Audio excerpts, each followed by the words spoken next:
So we're back with Loudmouth Mama. It's another episode. I wanted to talk about something that's actually come up in the news recently. Renmark High School incident, or a special event held facilitated by Headspace, and they had a third party come in and give a talk to the kids that was meant to be about respectful relationships. The only other time I've heard about respectful relationships being taught in schools is under the consent education, which I've addressed in another video. So there's a couple of things in the ABC article that I was really concerned about. The girls were finding excuses to get out of the room because they found it so uncomfortable, asking the teacher, hey, I've got to go to the toilet. A lot of them were going and just not coming back because they didn't want to be in the room. So the student notes the teacher wasn't in the room. It was someone else that was giving the talk. That's kind of concerning in itself. Obviously the students and the parents know who the teachers are, but when you got someone else come in, could be anybody. This person starts talking about their own gender, but they also managed to mention the term bestiality. Bestiality is actually illegal in Australia for the time being. So why bring it up in school? Education in this country is all about training people up to go the way that the law tells you to go. Everyone wants a respectful relationship. Everyone wants one. So why would you not send your kid to a respectful relationships class? But here we have in Renmark High School, 14-year-old and 13-year-old girls are being taught about bestiality, and somehow that pertains to a respectful relationship. And if you think that the Australian government does not know what's going on in its schools and does not give its stamp of approval, I'm going to show you this other video that I've just watched. This man is the founder of Victorian Greens Party, and this is his take on bestiality. That discuss this issue. I mean, it is a fact that there is sexual contact between some humans and animals. And I was raising the question why we have such a taboo on this. Now, obviously, sometimes it involves cruelty and the infliction of power and dominance on an animal, and clearly I oppose that. But there can be occasions, I don't know, it's a family program, how much vivid description you want, but... Go ahead. Okay, so... Speak for yourself. Speak for yourself. This is really interesting, by the way. I'm clearly not on American television tonight because no American host would have said that. Okay, so here's an example. A woman has oral sex performed by her dog. Okay, brings new meaning to doggy style. I know women who've said that this is something that pleases them. The dog is free to do it or walk away. There's no dominance over the dog. Okay, that seems to me harmless. This is a trained dog, obviously. Well, it's her dog who enjoys doing it and sees that. But bestiality is illegal. Why would we be teaching that in schools? According to the school, they're saying, normal protocols weren't followed about notifying parents because parents knew nothing about this. It just came up. So if the students didn't say anything, the parents probably wouldn't know. No one else would know. And everyone can say, oh, this is a one-off, it's just this one person coming in and making these comments. There is a high school in Queensland called Caloundra State High School. This school, a few years ago, had its first health and well-being session taken by a drag queen by the name of Liz Anya. So the kids at first, a lot of the kids came out and told their parents because no one knew this was happening. There was no notification about it. The parents weren't told about it. And I'll put the video link because I don't want to take these guys' thunder. These media guys did a really great job. Parents got back to these guys and told them their feedback and their concerns about it. The kids were interviewed, their faces covered and their voices distorted to protect their identity. This is my response to people saying that this is not a common thing in schools, that this is not their agenda, that this is not a normal thing. It happens once off and, mistakes were made and it was just one time and it's never going to happen again. I'm sorry, that's a load of crap. This is happening all the time. Caloundra State High School has the same event every year now, held by this drag queen. I'll even put the video that the drag queen put up on their TikTok story about this event. Hello, the world of TikTok. Come get ready with me whilst I reflect about my time visiting a school on the Sunshine Coast here in Queensland, Australia last Friday.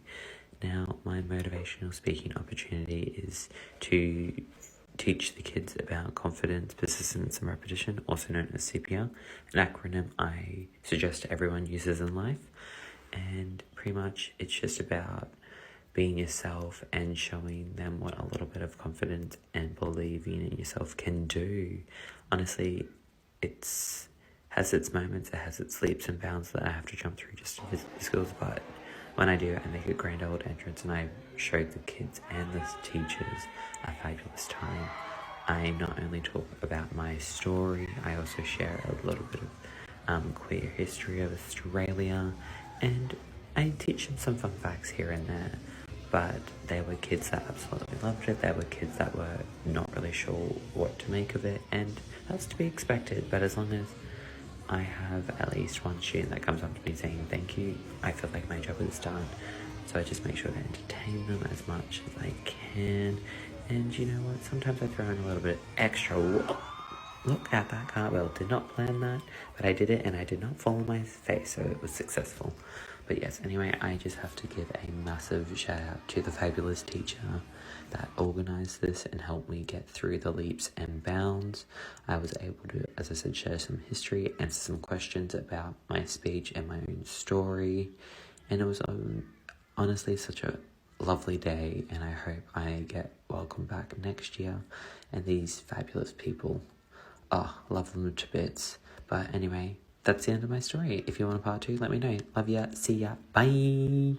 This man is in a dress, and it's a very short dress, and all the kids are sitting on the floor, and this man's walking in stiletto heels, and I'm telling you guys, he's wearing very feminine underwear, if I can put it like that. And then he does a cartwheel in front of them, exposing himself to children. If he was to do it on the street in front of a police officer, he'd be charged with indecent exposure. So why is it okay in a schoolroom? This is happening in Australia, guys, because there's a phrase in Australia that I hear all the time, and I've said it myself.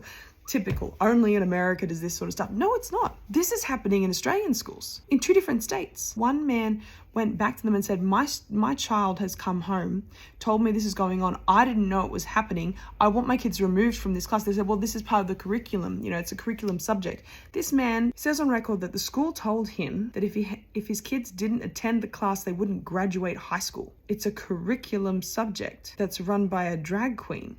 And if the kids feel uncomfortable and don't want to be in it, they won't graduate. He said, can they go to the library instead? You know, do some study, whatever. And they said, no, there's not enough supervision.